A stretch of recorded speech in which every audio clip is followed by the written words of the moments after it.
Una enfermedad cardiovascular puede afectar a 1 de cada 3 mujeres a lo largo de la vida. Esto porque en comparación a los hombres tienen más factores de riesgo, tales como la diabetes, la hipertensión arterial y menores niveles de colesterol bueno. Nos acompaña para hablar de esto el doctor Pablo Pedreros, él es cardiólogo de la Clínica Santa María. Doctor, bienvenido, muchísimas gracias por estar con nosotros. Buenos días, muchas gracias por la invitación. Uno tiende a creer que las enfermedades cardiovasculares afectan más a los hombres y al parecer la evidencia científica dice lo contrario. Las mujeres estamos súper expuestas a este tipo de enfermedades. Exactamente, o sea, lo que pasa es que desde el punto de vista epidemiológico las cosas cambian. La mujer en edad fértil tiene menos probabilidad de tener un evento cardiovascular que el hombre y una vez que alcanza la menopausia, que termina este tiempo de protección, las curvas se tienden a igualar.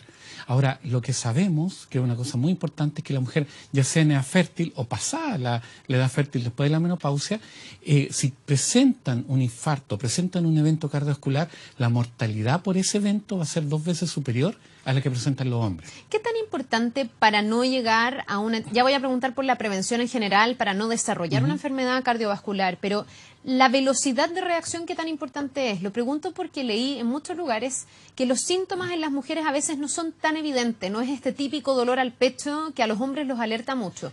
Y muchas veces las mujeres, que somos medias valientes en este sentido, dejan pasar estos síntomas porque están pendientes de los hijos, del marido, de la casa, no sé, y no se dan tanto cuenta. ¿El llegar tarde puede significar que haya más riesgo de morir a raíz de este tipo de enfermedad? Tal cual lo que dices tú. Mira, el tema es el siguiente. La mujer es más resistente al dolor, por una parte.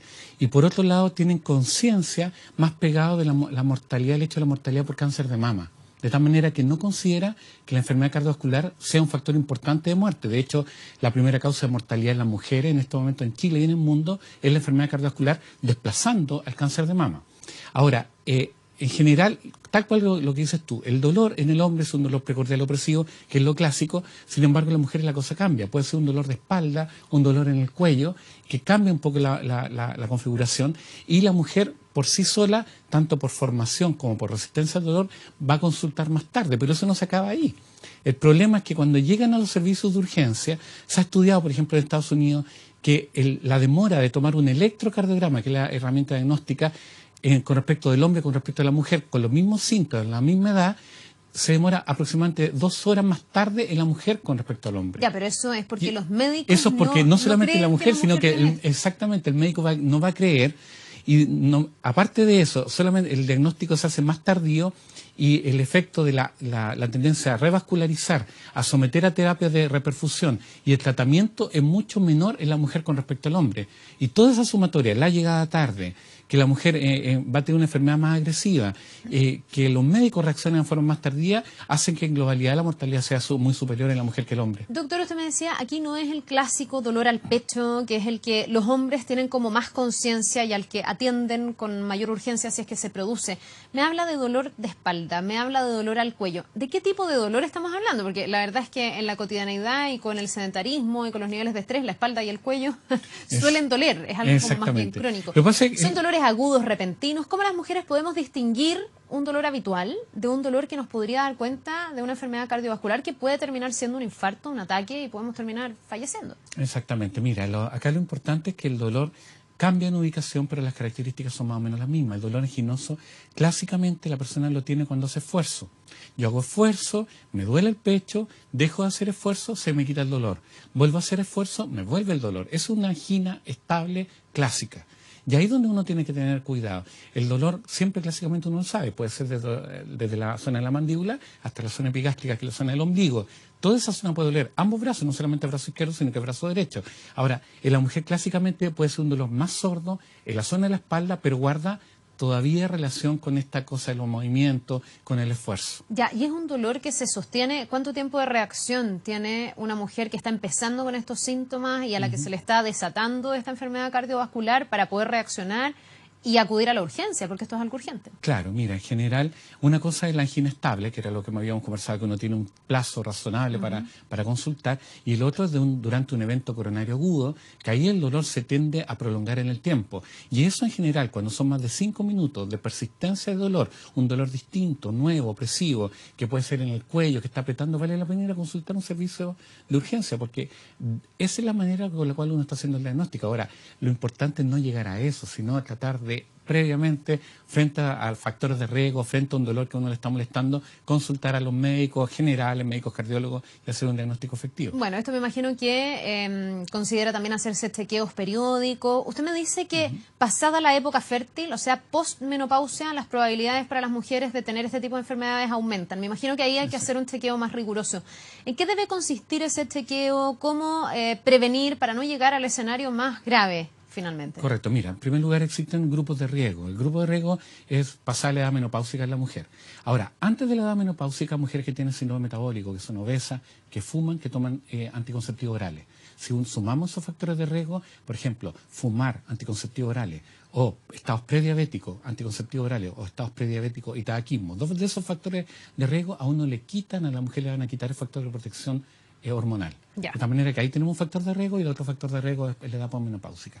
En caso de cualquiera de esos eventos vale la pena consultar y uno se va a hacer varios exámenes, que lo cual son los exámenes de sangre, glicemia, colesterol, valor del ácido úrico, en general toda la parte de lo que es síndrome metabólico, y lo otro hacer una ecografía, hacer un electrocardiograma y hacer un test de esfuerzo, que son los exámenes habituales. Ya, y usted me decía que también se ha innovado en esta materia. Antes de entrar a la entrevista hablábamos de un nuevo examen que existe, que lamentablemente no es tan barato y no puede estar al alcance de todo el mundo, pero podría ir esto masificándose, me imagino. Cuéntenos de qué se trata. Sí, mira, a la medida que se vayan masificando las cosas, yo creo que se van haciendo más baratas.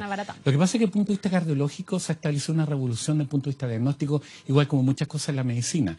Actualmente, por ejemplo, lo que conversamos antes de la entrevista, el test de esfuerzo, honestamente tiene una sensibilidad de un 70%, de tal manera que existe un 30% de pacientes que tienen enfermedad coronaria y que el test de esfuerzo va a salir normal, lo cual es un examen bien barato, pero re malo si uno ve esos parámetros.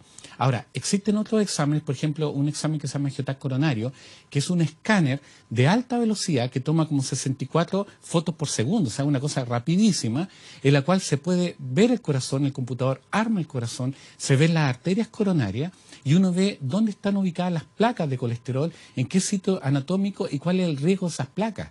De tal manera que nosotros, sin el paciente que tenga síntomas, ya previamente podemos saber si va a presentar un síndrome coronario agudo en un futuro, si vale la pena meternos dentro de las coronarias y repararlas antes que estas placas se vayan a romper. Eso le iba a decir, ¿qué pasa cuando ya hay placas, por ejemplo, de colesterol instaladas en las arterias? Ahí hay que hacer una intervención, basta con un cambio en el estilo de vida que tienen las personas y esto va a ceder por sí mismo. ¿Cómo funciona? Mira, acá también el tema es revolucionario, pero esto ya llevamos 15 años más o menos en eso, que se ha establecido unos cambios brutales, en el sentido de que cuando ya detectamos placas que son inestables o que están obstruyendo las coronarias, uno puede meterse en forma percutánea, es decir, pinchando por la arteria radial, cualquiera de las radiales o las arterias femorales, metemos un catéter que es como un hilito, vamos hacia las arterias coronarias y reparamos esa zona. Colocamos unas mallitas que se llaman stent, que ya la gente las conoce bastante, y con esa mallita uno repara el corazón y al paciente lo podemos dar de alta o a las 4 horas o al día siguiente, dependiendo de la severidad del cuadro clínico.